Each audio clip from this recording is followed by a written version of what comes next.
Well, the COP26 climate event is fast approaching and there will be many themes discussed at this critical meet. But most importantly, island communities will be drastically affected by more extreme and frequent climate-related events. So will this be high on the agenda in Glasgow? Racquel Moses is the United Nations Global Ambassador and joins us now for more on this. Racquel, lovely to have your time today. Are you optimistic about this upcoming conference?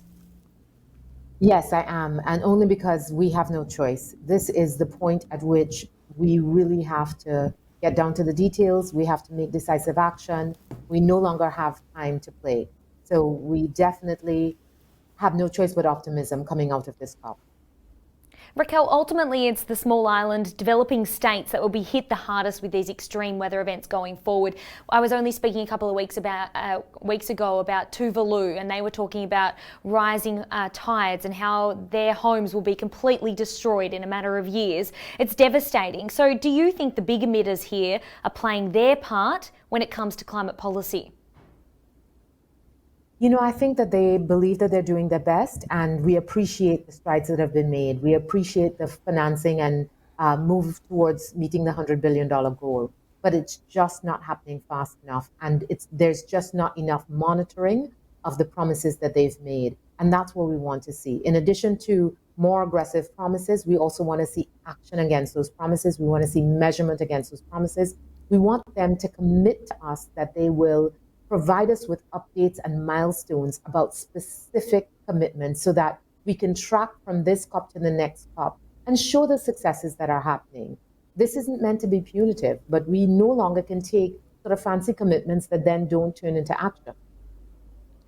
Do you think that if the bigger emitters were in the same position as the island communities and their lives and livelihoods and their homes were at stake, do you think they might be making some more urgent, solutions here?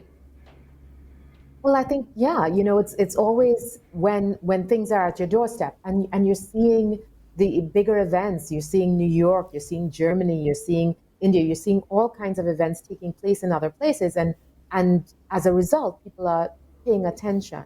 But we have been and continue to be on the front lines, and we're not contributing to this problem, but we are on the front lines, and we are always the ones incurring the damage, having the loss of life. And so we need them to do more. We need them to work faster. We appreciate the best of intent that they have, but they absolutely have to be more accountable. Now, Racquel, you were recently appointed a United Nations Global Ambassador for the race to net zero. How do you intend to use this platform? Very carefully.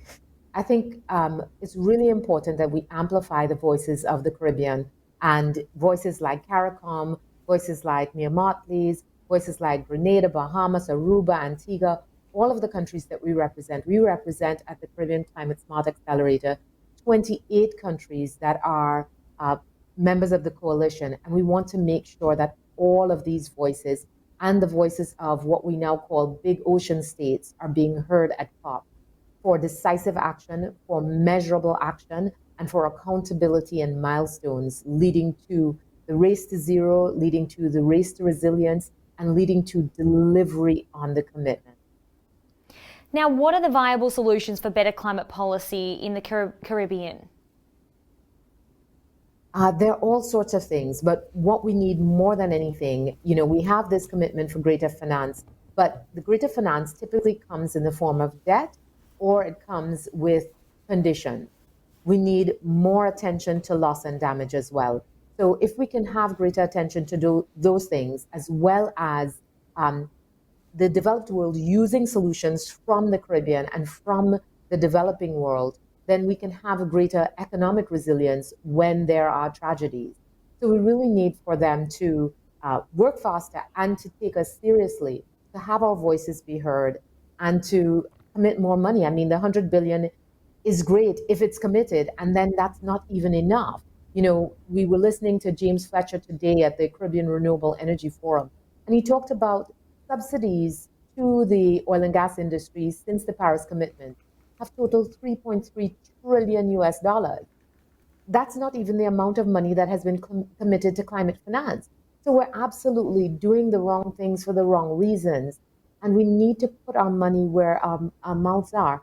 You know, Mia Motley talked recently about the fact that we have the money to do the things that are important. If we really were taking this seriously enough, we would commit the Yes. funding that would Totally be agree with you necessary. And that's there. what we have to do. Totally Yeah, agree with you there, Racquel, and this platform will be the perfect place. Thank you so much. thanks.